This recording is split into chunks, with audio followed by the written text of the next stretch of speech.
Hello ખેડૂત મિત્રો, બોલતો પોપટ યુટ્યુબ ચેનલમાં આપનું હાર્દિક સ્વાગત છે. આપણે અહીંયા શિયાળાનું ઘણા વાવેતર થયેલા છે, જેમાં જીરું, ચણા, ઘઉં, ડુંગળી તેમજ ઘણા પાકોના વાવેતર થયા છે. તો આપણે અહીંયા મિનફટ કંપનીની બે પ્રોડક્ટની વાત કરવાની છે. તેમાં એક પ્રોડક્ટનું નામ છે BLK લિક્વિડ અને બીજી પ્રોડક્ટ છે રેસ્ક્યુ. હવે એની વિશેષ માહિતી આપણે રાહુલભાઈ આપશે, જે મિનફટમાં કામ કરે છે.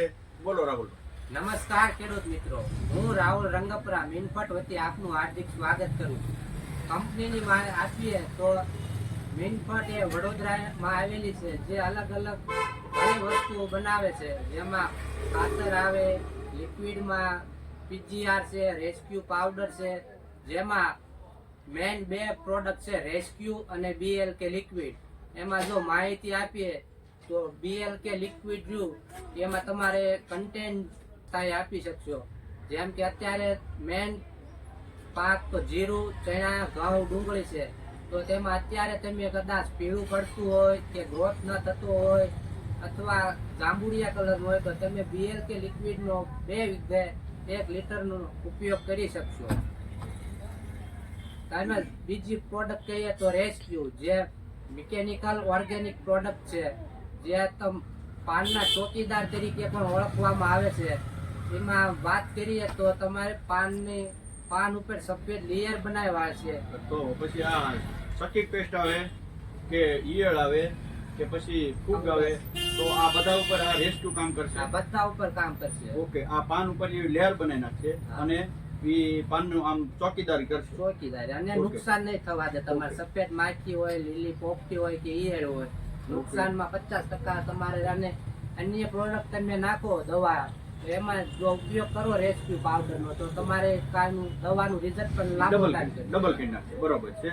હવે આ રેસ્ક્યુ છે ઈ આમ તો પાનનો ચોકીદાર કે એવું કહે છે સાહેબ, કે આને પાનનો ચોકીદાર કહેવાય. પણ અગાઉ આપણે આ રેસ્ક્યુનો કપાસમાં છંટકાવ કરેલો અને જે ખેડૂત રેસ્ક્યુ લઈ ગયા છે એ બધા રિપીટ થયેલા છે કે ભાઈ આ રેસ્ક્યુ ઈ છે ઈ અમને ઓલી 1 કિલોમાં અથવા 1 કિલો જેને આપેલું હતું એ બધા આ 3 કિલોની ડોલ લઈ ગયા હતા. બરોબર. તો જે એસિફેટ પાવડર આવે એની જગ્યાએ પણ આ રેસ્ક્યુનો પાવડરનો ઉપયોગ લોકો કરતા હતા. અને આની કોઈ એવી નજીવી કિંમત છે, આની કોઈ કિંમત છે નહીં. એટલે આમ કોસ્ટલી તમને મોંઘું પડશે નહીં અને રેસ્ક્યુ પ્રોડક્ટ સારી છે. અને સાહેબે જેમ BLK ની વાત કરી, તો આ BLK છે તો તમે 2 વીઘે 1 લીટર તમે પાઈ શકો છો. આમાં મિક્સ માઇક્રોન્યુટ્રન બધી જાતના આવશે અને આ બધી જાતના માઇક્રોન્યુટ્રન આવશે, એટલે છોડની તમામ એને મજબૂત અને તાકાતવાર બનાવશે. વિશેષ આપણે આ BLK છે ઈ તમારે 2 વીઘે 1 પાવો કે વીઘે 1 પાય તો પછી આને કોઈ કઈ આડઅસર ખરી? આડઅસર કાંઈ નહીં. વીઘે 1 લીટર કદાચ તમારે પાક મોટો થઈ જાય, પછી ફ્લાવરિંગ હોય કે દાણા બેસી જાય, ત્યારે તમે વીઘે 1 લીટર આપી શકો. પણ કમ્પલસરી વીઘે 2 લીટર પાવાનું એનું કંપનીનું માપ છે.